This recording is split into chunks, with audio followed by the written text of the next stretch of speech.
walking it. Oh, yeah, one hit it. I got him. Yeah. Oh, he got off. Ah, I had him. He was, hey, Pat was, the cameraman, Pat Turner, was following that frog. He was filming it, just I threw it in there.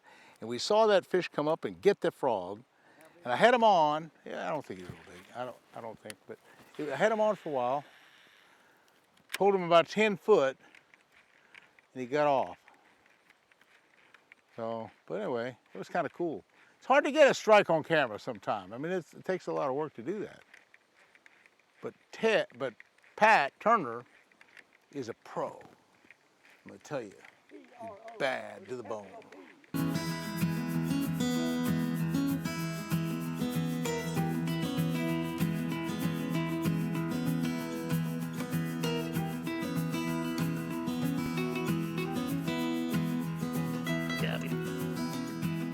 Bent those hooks up, made a difference. If I can get him out of there.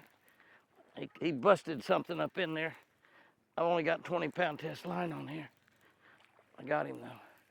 It's because he's not a giant. Not a 4 or 5 pounder, but boy, that's a beautiful northern bass right there. Look at that bass. Golly. Look how barely I got him. Look how barely.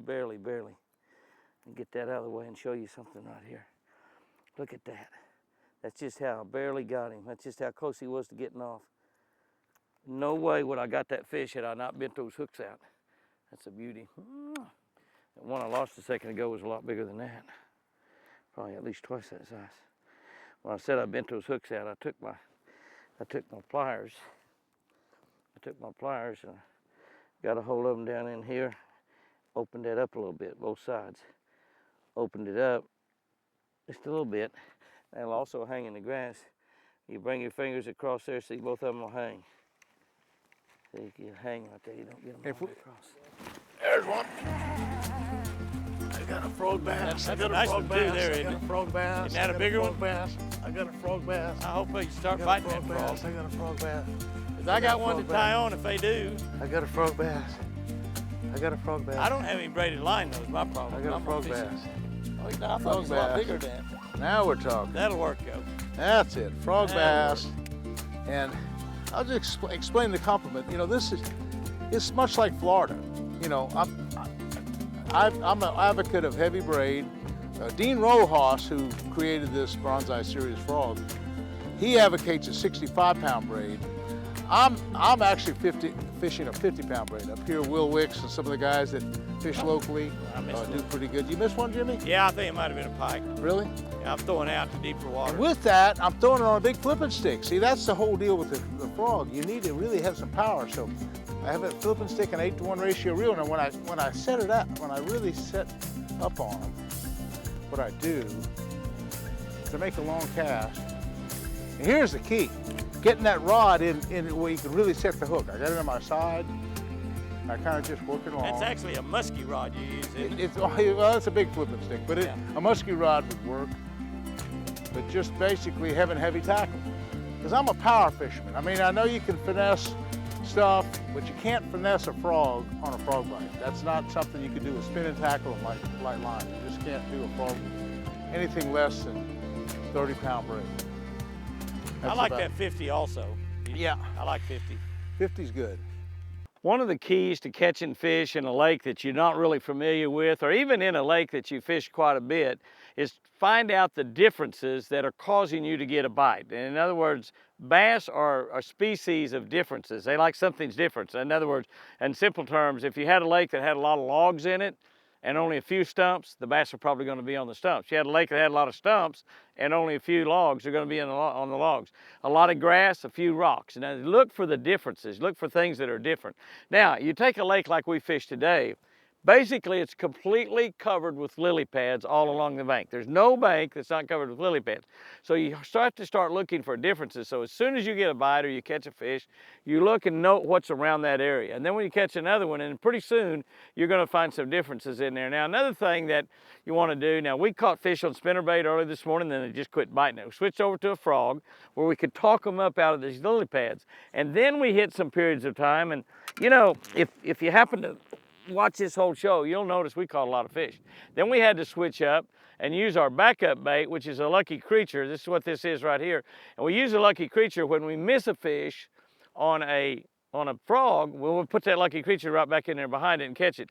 But then we hit a period of time, 2, 3, 4, 5 o'clock in the afternoon, could not get a bite. Could not get a bite. So we found the areas where we found a little bit of difference in the water, and the differences was that it came out and dropped off a little bit quicker. That little bit quicker drop off seemed to hold fish. There's certain areas where we caught them, and every time we go back here we get a bite. So now we're just simply concentrating on those areas, looking for that little different area there, and putting that worm right down in front of them. It seems like when they're not biting, they just have to drop it right on their head.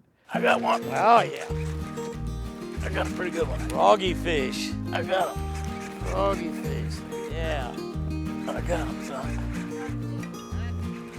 I saw him come up there and bust it. Oh yeah. Yeah. Oh Where yeah. you need that heavy That's line. what we're talking about. Big Big pole. old frogfish. Big old frogfish, son. That's what the fun is. Now, I had to really crank on him to get him out. It was really a difficult kind of deal, but nasty the heavy shad. line, beautiful, beautiful flipping stick, a Spro 65 frog. This is that nasty shed one.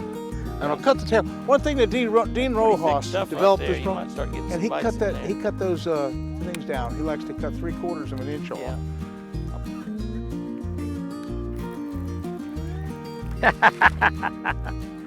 Got that one out of there. Got that one out of there, by golly. Better power pole down before I go 100 miles. Get in there, power pole down.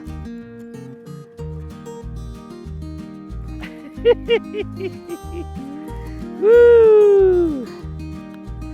They're just nice chunks. Go tell that 5-pounder how good that sugar was there, baby doll. Now, those fish are not very far back in. I think they're coming out toward the edge. That 2 or 3, my last 2 or 3 have been actually pretty close to the edge.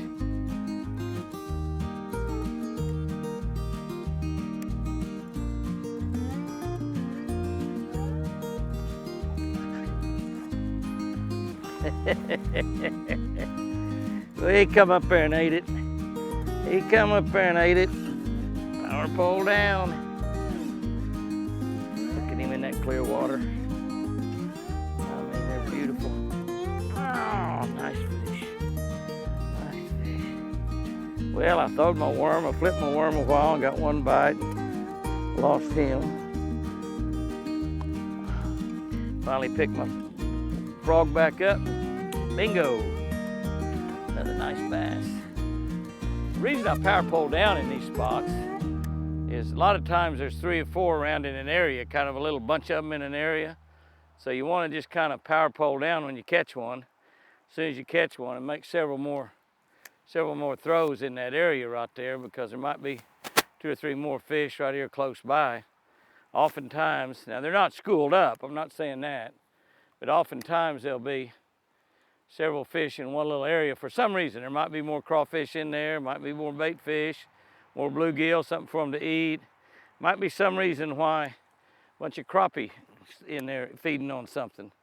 You know, you just never know, but sometimes it's that way. Now, obviously, you do it a lot and you don't get another bite, but it's still worthwhile doing. I've been power pole down at a tournament at Grand Lake one time, an FLW tournament, and I throwed a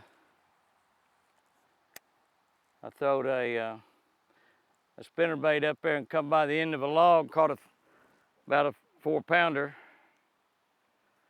Got back there and put it in the live well, power pole down, put it in the live well. Went to pull my power pole up, throwed it at the end of that log again, caught another 4-pounder, put it in the live well and called a fish. Throwed it at that log 4 or 5 more times, never got a bite. I got ready to power pole up and I threw right straight out in front of the boat and caught another 4-pounder. So I caught 3 4-pound fish, called 3 times because I had my power pole down. If I'd have just kept on going or let it drift in there, I'd have caught 1 fish. Following me. That sounded good. That's what followed me. I said, I thought I saw the movement. Yep, he followed you the came right first time, back. didn't he?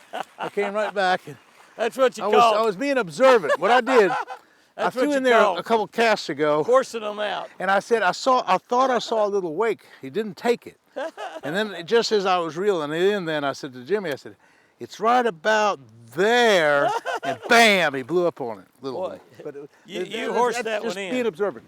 You know, I wear a pair of good polarized sunglasses. I'm using the Ono series. I mean, not the Onos, but the Flying Fisherman series. I use the Flying Fisherman series eyewear. Anyway, I'm just watching real close, and it looked like there was a little movement behind that frog. And on the second cast, he took it. Yeah. He ate it good too, didn't he? Yeah. Just a little movement. He might start hitting that frog this afternoon. He's got it. He's got it. You get the worm? Yeah, he's got it. He's got it. He's got it. If I just knew he'd hit the frog, and I Missed the backed him up with frog, went back Cinco. and got him on the worm. I got him on the worm. Good technique. You got Good that worm on technique. big line too? No, this is only 20-pound monofilament. Yeah. Is there a But- bass in there? There's a bass in there somewhere. Yeah, there is a bass in there. There's a bass in there. That's Back a up bass. Cinco time. I But don't he know hit what the he's gonna be frog. when he grows up, but he's He a hit bass the frog right now. first, and I missed him. And I swam that worm back through there, and boy, that's the deal. We're catching a few fish, Jimmy. It's just not wide open bite yet. Kind of a little difficult. I think bite. the north wind is part of it. North wind's the north wind. Doesn't matter if you're in Minnesota. They don't get used to it up here either. Yeah. When it blows out of the north, it slows the bite down. Okay, guys and girls, that is frog fishing right there. Make sure you have that backup bait, and make sure when that frog blows up on it, you hesitate for just a second. In fact, you can count to 3 if you want. Don't count to 3 like a Yankee. Count to 3 like a Southern boy. 1, 2, Earnhardt, set the hook. And if you miss him, throw that worm back in there. Throw that lucky creature back in there. See you later, and remember, I sure do love you.